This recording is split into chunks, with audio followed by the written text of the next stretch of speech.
आजकल हिमाचल में जो है वो हर जगह जमीनी झगड़े जो है जमीनी विवाद बढ़ रहे हैं और उन विवादों से जो है एक चीज निकलकर सामने आती है कि जब भी कोई झगड़ा होता है तो उसके बाद ये कहा जाता है कि आप अपनी निशानदेही करवा लो।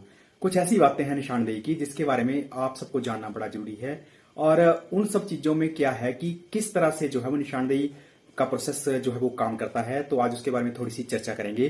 तो साथियों नमस्कार, मैं हूं नवीन शर्मा और आप देख रहे हैं हिमाचल टीवी। अगर आप चैनल पर नए हैं तो इस तरह की जानकारी मैं आपके पास लेते आ रहा हूं, तो आपने चैनल को सब्सक्राइब जरूर करना है और चलते चलते याद से जो है वो वीडियो लाइक अभी कर दें।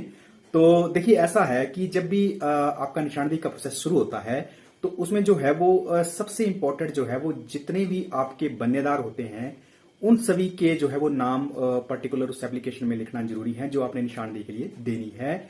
उन सभी को शामिल करना जरूरी है, नहीं तो अक्सर ऐसा होता है कि अगर कोई पार्टी छूट जाती है जिसका आपकी जमीन के साथ बनना लगता है तो बाद में वो ऑब्जेक्ट कर सकता है कि किस तरह से जो है मुझे जो है वो इतला नहीं दी गई और उन सब कारणों से जो है वो ये आपका ये जो निशानदेही होती है उसके जो है वो ऑर्डर जो है वो उनमें डिले हो जाता है। तो जब भी आप एप्लीकेशन दें तो उसमें ये जरूर ध्यान रखें कि जितने भी लैंड पार्टीज हैं आपके बनने के साथ साथ उनको सबको शामिल करना है।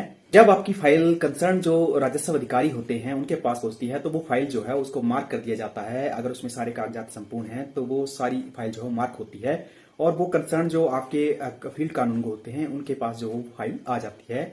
उसके बाद सारे कागजों की जो है पड़ताल की जाती है। उसके बाद एक डेट दी जाती है जिस डेट में जो है वो जितनी भी लैंड पार्टीज को आपने इन्वॉल्व किया है उन सभी को जो है एक इतला दी जाती है और इतला का एक अपना अहम रोल है। जब इतला दी जाए तो उस इतला के तहत जो है वो कंसर्न लैंड पार्टीज को जो है उस पर्टिकुलर दिए हुए समय के ऊपर हाजिर होना पड़ता है।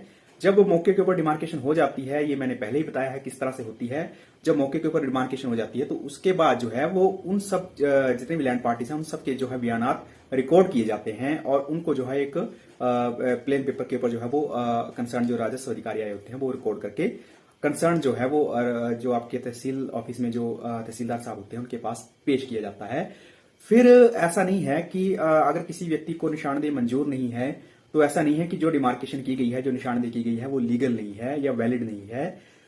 वो जो ऑब्जेक्शंस हैं वो ऑब्जेक्शन जो है रिटन तौर पे जो है वो कंसर्न जो राजस्व अधिकारी तहसील में होते हैं वहां पे उनके पास जो वो अप्लाई करने पड़ते हैं और उसके बाद जो है राजस्व अधिकारी के द्वारा जो है वो संपूर्ण जितनी भी लैंड पार्टीज होती हैं जिन्होंने ऑब्जेक्ट किया होता है तो उनके ऑब्जेक्शन को सुना जाता है। अगर उनको वो वैलिड ऑब्जेक्शन लगते हैं तब उनके ऊपर जो है वो आगामी प्रक्रिया जो है अमल में लाई जाती है। अगर वैलिड ऑब्जेक्शन नहीं है तो जो कंसर्न जो पहले डिमार्केशन राजस्व अधिकारी ने की होती है उसी को ही जो है वो प्रमाणित तौर पर फाइनल कर दी जाता है और उसके ऑर्डर जो है वो पारित कर दिए जाते हैं।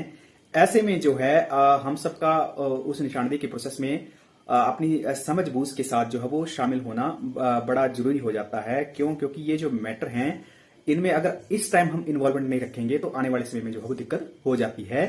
आपका निशानदेही से संबंधित कोई प्रश्न होगा तो आपने कमेंट बॉक्स में जरूर पूछना है। बाकी आपका और भी जमीन से संबंधित कोई प्रश्न होगा तो आप जरूर पूछिए। इस तरह की जानकारी मैं आपके पास लेते आ रहा हूं। आप जो है वो फेसबुक पे भी मेरा जो अपना एक पेज है उसके ऊपर भी आप मुझे फॉलो कर सकते हैं, उसका लिंक मैं डिस्क्रिप्शन बॉक्स में दे दूंगा।